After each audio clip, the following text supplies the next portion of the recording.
Good morning student. विज्ञान के आज के क्लास में आप सभी का हार्दिक स्वागत है। आज हम पाठ 4 आपदा प्रबंधन इसके बारे में विस्तृत अध्ययन करेंगे।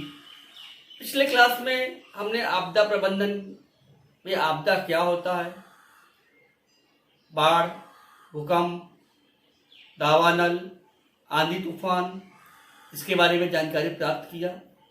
इसके क्या कारण हैं और उनके क्या प्रभाव होते हैं।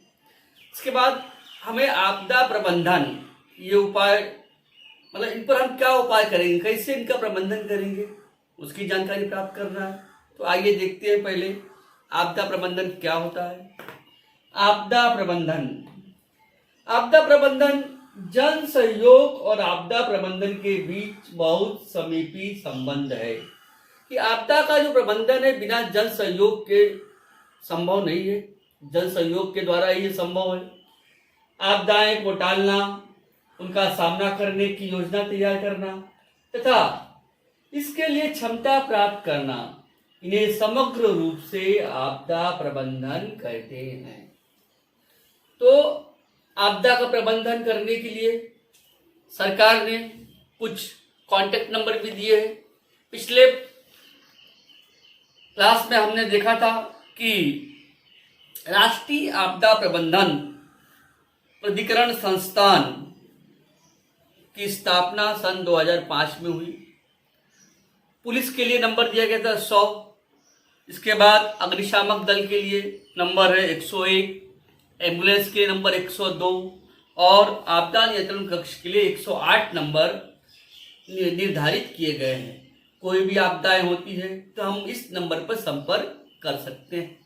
आपदा प्रबंधन आपदाओं के आने के पहले तथा आने पर हमें क्या क्या सावधानियां रखनी चाहिए, इसके बारे में भी देखना जरूरी है।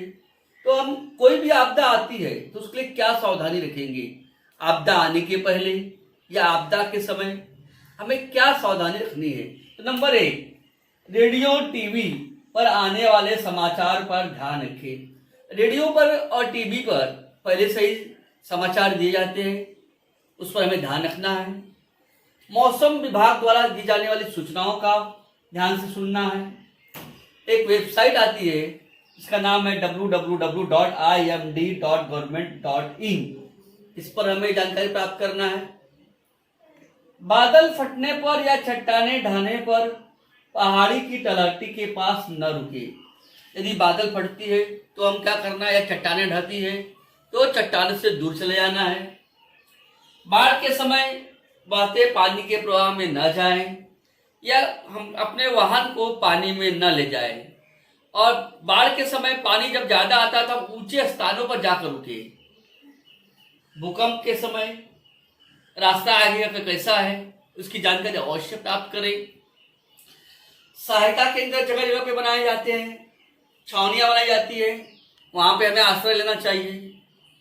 और आग से बचने के लिए हम अपने स्कूलों में, अस्पतालों में, रेलवे की जो जगह होती है, रेलवे स्टेशन पर जगह जगह अग्निशामक यंत्र लगाए जाते हैं कि अचानक अगर आग लग जाएगी तो हम क्या करें। आइए इन सब सावधानियों को आकृति के माध्यम से भी देखते हैं, क्या किस तरह से हम सावधानी रखेंगे। आपदाओं के लिए हमें क्या क्या उपाय करना है, आकृति के माध्यम से हम समझते हैं। पहली आकृति में दिखाया जा रहा है टीवी के जो समाचार है उसको ध्यान से सुनना है।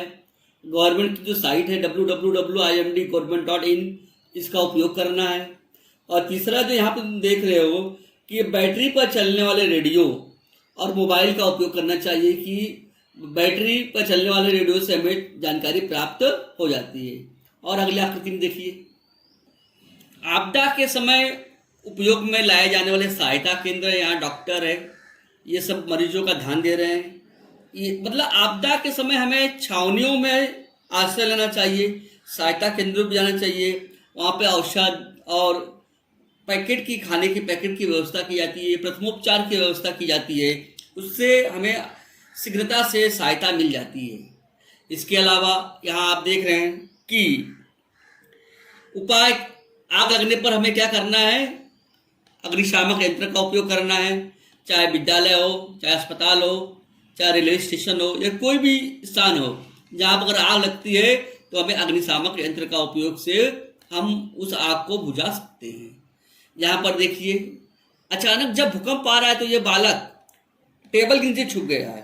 भूकंप आते समय हिलने से डुलने से क्या होता है कि ऊपर की जो सामग्री नीचे गिरती है, तो हमें बचने के लिए हमें टेबल के नीचे या कमरे के बाहर चले जाना चाहिए। इस तरह से हम उपाय करेंगे तो आपदा का उपाय करना बहुत जरूरी है।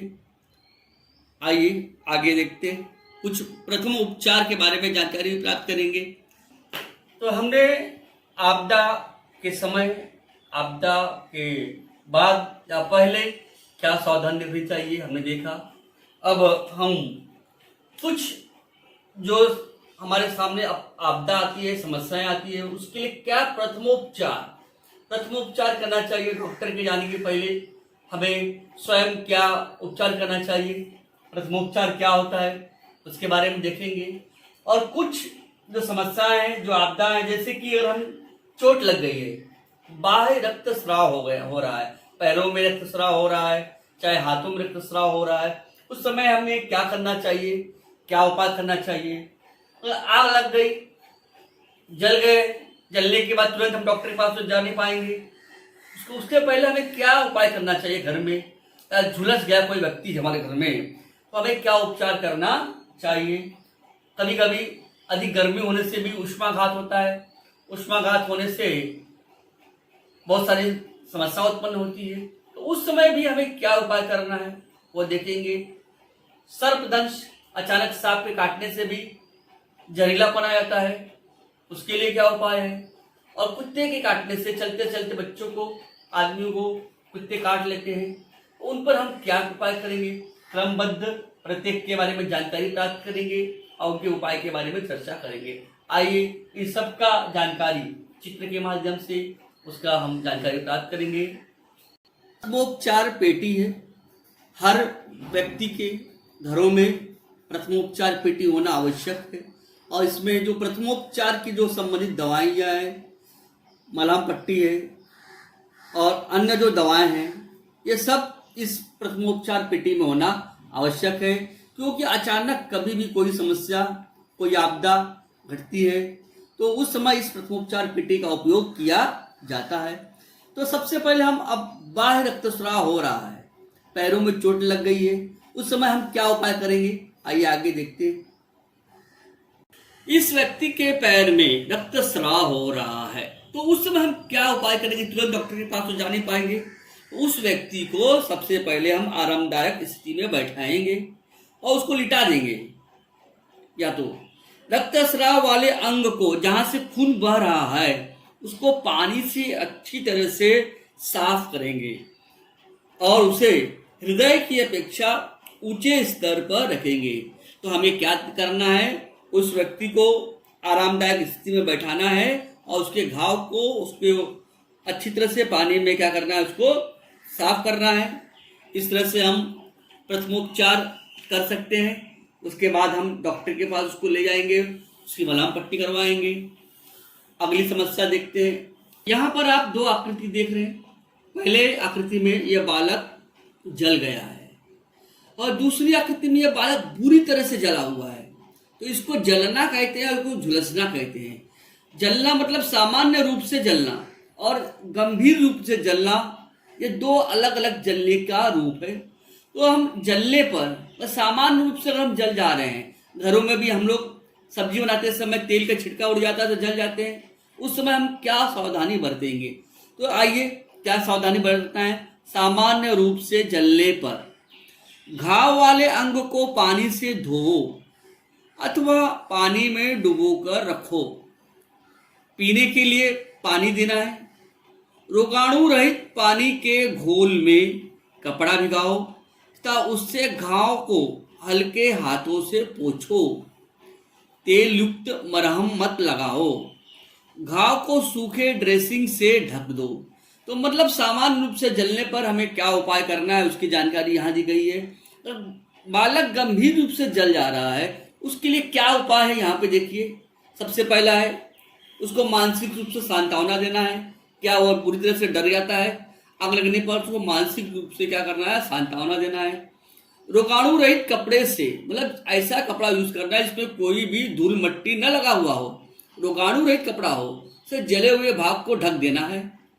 उसके आभूषण है, जूते है, सब निकाल देना है। जहाँ पर फफोले पड़ जाते हैं, जलने के बाद बच्चों को जगह जगह फफोले हो जाते हैं, उसको फोड़ना नहीं है। और इसको हम तेल युक्त मरहम नहीं लगाना है। यदि कपड़े चिपक गए हैं तो उन्हें निकालने का भी प्रयास नहीं करना है। तो बच्चा चेतना नहीं गवाई है, बेशुद्ध नहीं हुआ है, तो पीने के लिए उसको शुद्ध पानी देना है। चाय, कॉफी या कोई भी उत्तेजक पेय पदार्थ नहीं देना चाहिए। उसके बाद तुरंत हमें डॉक्टर के पास उसके इलाज के लिए ले जाना चाहिए। इस तरह से हम प्रथमोपचार जिसे कहते हैं, आरंभिक उपचार, जलने पर या झुलसने पर क्या करना चाहिए। अगली आकृति में देखते हैं कौन सी बीमारी है। उष्माघात। उष्माघात क्या होता है आप सभी जानते हैं। गर्मी के मौसम में हम ज्यादा समय तक घूमते हैं, बाहर जाते हैं, काम करते हैं, तो हमारे शरीर में पानी और लवणों की मात्रा कम हो जाती है। तो उस समय हमें चक्कर आता है, बेहोश आ जाता है, हम बेहोश होकर गिर जाते हैं, उसको कहते हैं उष्माघात। उष्माघात होने पर हमें क्या उपाय करना चाहिए। यहाँ पे देखिए व्यक्ति धूप के कारण उसको चक्कर आ गया और बेहोश होकर गिर गया। उस समय हम उसको क्या करना चाहिए, क्या उपाय करना चाहिए। ये जो रोगी है उसको ठंडे स्थान पर ले जाना चाहिए, छाया में या ठंडे स्थान पर। इसके शरीर को ठंडे पानी से पोंछना चाहिए। गर्दन पर ठंडे पानी में भिगोया हुआ कपड़ा रखना चाहिए और इसको पीने के लिए पर्याप्त पानी या शरबत जैसा पेय पदार्थ देना चाहिए। उल्टी आने पर, कमजोरी आने पर गर्दन को एक ओर घुमाकर रोगी को पेट के बल लिटा देना चाहिए। उसको क्या करना चाहिए, पेट के बल लिटा देना चाहिए और तुरंत डॉक्टर के पास ले जाना चाहिए, अस्पताल में ले जाना चाहिए। इस तरह से उष्माघात मतलब गर्मी में न सहने के कारण बेहोशी आने पर हमें इस तरह से उपाय करना चाहिए। आइए, आप देख रहे हैं सांप है, विषैले सांप। सांपों की लगभग 2000 प्रजातियां हैं। इसमें बहुत सारे सांप जो है, नाग है, फुरसे है, घोड़स, समुद्री सर्प के कारण सांपों की विषैली प्रजातियां हैं। इनके काटने से व्यक्ति की मृत्यु भी हो जाती है। कभी कभी डर के कारण तीव्र मानसिक आघात लगता है और ध्यान न देने पर मनुष्य की मृत्यु हो जाती है। कोबरा सांप देख रहे हैं आप, तुरंत काटने पर काटता है तो व्यक्ति की मृत्यु हो जाती है। सांप पाए जाने पर उसे तुरंत मारना नहीं चाहिए। उस समय सर्प मित्र जो होते हैं, जो सांपों को पकड़ते हैं, उनको बुलाना चाहिए और सांप को पकड़वाना चाहिए। और सांप दिखाई देने पर हम सर्प मित्र से संपर्क करना चाहिए। ये सांप बहुत जहरीले होते हैं, विषैले होते हैं, जिससे हमारी मृत्यु भी हो सकती है। तो सांप काटने पर हम क्या उपाय करेंगे वो देखते हैं। सांप काटने पर घाव को पानी से धोना है और जो पीड़ित है, जो जिसको सांप काटा है, उसको हमको धीरज देना है।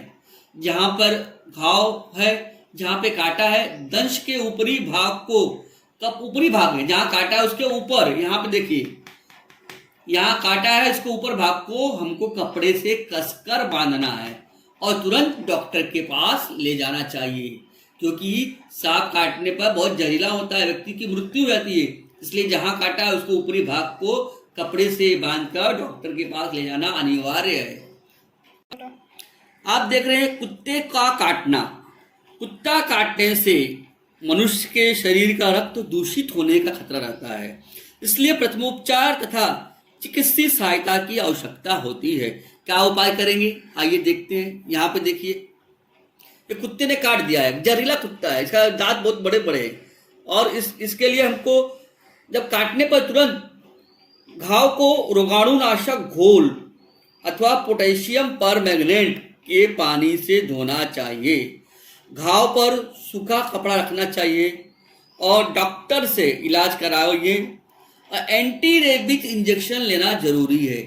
कुत्ते के काटने के बाद डॉक्टर के पास जाना बहुत आवश्यक है और डॉक्टर से कुत्ते के काटने का एंटी रेबीज इंजेक्शन लेना आवश्यक है।